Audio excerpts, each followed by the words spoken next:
the Kingpin Perk deck. This perk deck was released with the Scarface character pack, and as with all the other perk decks, helmet popping, blending in, walk-in closet, fast and furious, these are all shared aspects, so there's no need to go over those. Let's see what skills there are that are unique to this perk deck. Bad Guy Coming Through unlocks and equips the Kingpin Injector. Changing to another perk deck will make the Injector unavailable again. The Injector replaces your current throwable, is equipped in your throwable slot, and can be switched out if desired. While in-game, you can use the throwable key to activate the Injector. Activating the Injector will heal you with 75% of all damage taken for 6 seconds. You can still take damage during the effect, and the Injector is on a 30-second cooldown. Play Rough. You gain an additional 15% more armor. Public Enemy number 1. Enemies nearby will prefer targeting you whenever possible, while the Injector effect is active. Balls vs. Bullets. You gain an additional 5% more armor. The amount of health received during the Injector effect is increased by 25% while below 50% health. And finally, right to the top. You gain an additional 5% more armor. For every 5 points of health gained during the Injector effect while at maximum health, the recharge time of the Injector is reduced by 1 second. Now, as you can see, I don't actually have this part unlocked yet, so during the gameplay I won't have all of the effects, but I'll have a good chunk. In essence, what you get out of this perk deck is a total of 20% more armor, an Injector that heals you when you take damage, and has a cooldown of 30 seconds, less if you fully upgraded the perk deck. So let's see how this thing performs in some gameplay. Now, this perk deck is interesting. Unlike most of the other perk decks that rely on passives or conditionals, passives being skills with bonuses that you have all the time, and conditionals being skills that you need to complete a certain condition to get the bonus, like say killing an enemy, this perk deck is the only one that I can think of that has a toggleable skill. So it's a bit more akin to a MOBA, where you get to choose when to activate your skill. Now that in itself is very interesting, but my first impression of this perk deck, I wasn't exactly blown away. In fact, I thought the perk deck was pretty garbage. But the more and more I used it, the more I could end up seeing its merits. It's not something that screams, I'm the next meta perk deck, but it's also not completely useless like I initially thought. More so than bad or good labels, I'd say it's very situational. Basically, this perk deck lets you regenerate health on the damage you take as long as you've activated the Injector it gives you. After playing around with it a bit, it seems like there's kind of a cap to how much damage you can take before you just stop gaining health back. I'm not sure if that's just me, but I feel like the biggest issue with this perk deck is that using it on 1 down difficulty just doesn't seem worthwhile. Reason being is that this is 1 down. Enemies do crazy amounts of damage. You can get killed nearly instantly from like weak cops and dozers and snipers and anything. And because of that, the effects of Kingpin seem to be heavily countered by the sheer volume of damage you take on that difficulty. Whether it's the high damage output of a bulldozer or a weak SEAL team unit that nukes your health, or just the high number of enemies you encounter, which makes the damage you take seem amplified. When I first used the perk deck, I tried a little too hard to be Superman and go nuts when I used the Injector, but you're definitely not going to survive very long like that. The more I used it, the more I got a feel for how much punishment you can take while under the effects of the Injector to gain health back, or just to use it to prevent yourself from dying.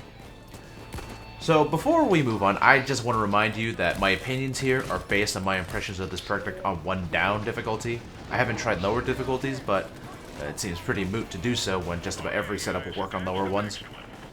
Anyway, this is also purely based on my own experiences using the deck, so it's mostly just how I feel about using the Kingpin, which I want to say might change in the future, but for now it is what it is. Anyway, let's talk a bit about the setup that I've got going on here before we move on to the nuances of the perk deck.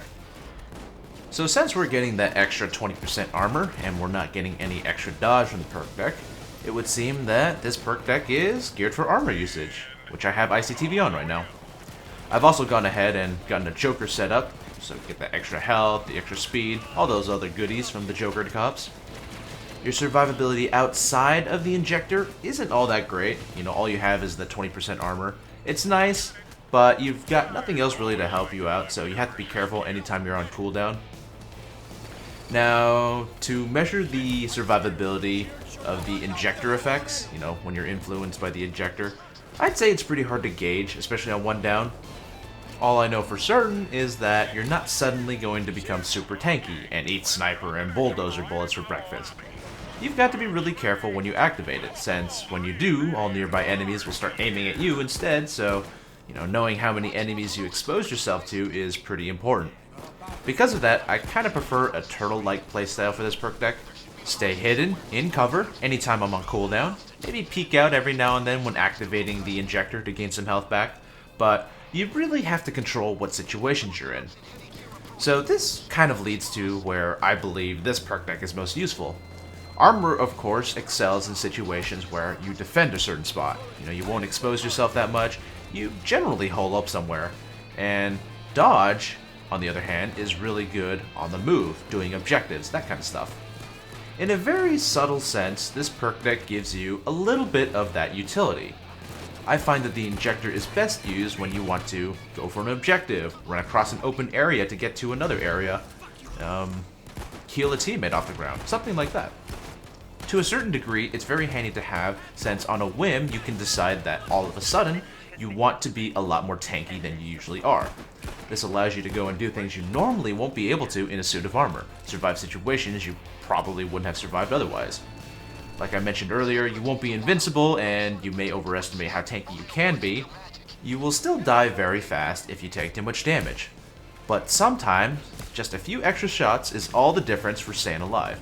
The fact that you can choose when to use the injector makes a lot more situations controlled and, well, in a sense predetermined, rather than, say, a perk deck where you need to fulfill a condition beforehand, like Maniac or Anarchist.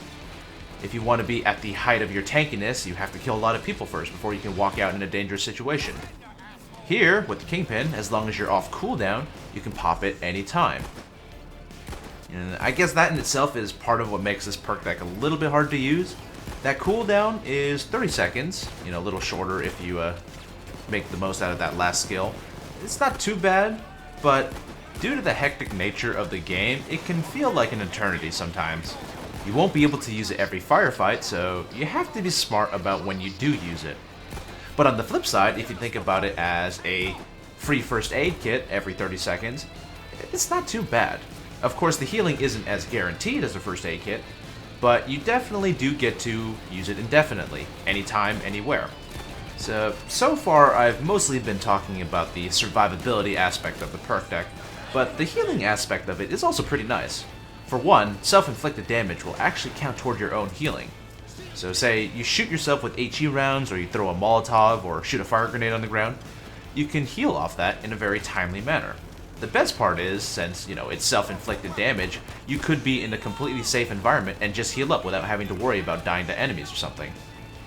And regarding just the amount that you heal, it's pretty substantial, as long as you avoid taking too much damage. You can get quite a bit of your health back in just a matter of seconds. It's very quick, and for armor users, that's normally something that is unusual. You know, you don't usually bring first aid kits, but instead you may rely on slower healing from passives like the Muscle Perk deck or Hostage Taker. But with this perk deck, it's a very quick healing solution if you can use it to its full potential. From the gameplay itself, I never actually made use of the self-healing since it never really crossed my mind. The only reason why I know about it now is because Soze was talking to me about it, and he tried it out and confirmed that self-inflicted damage could heal you.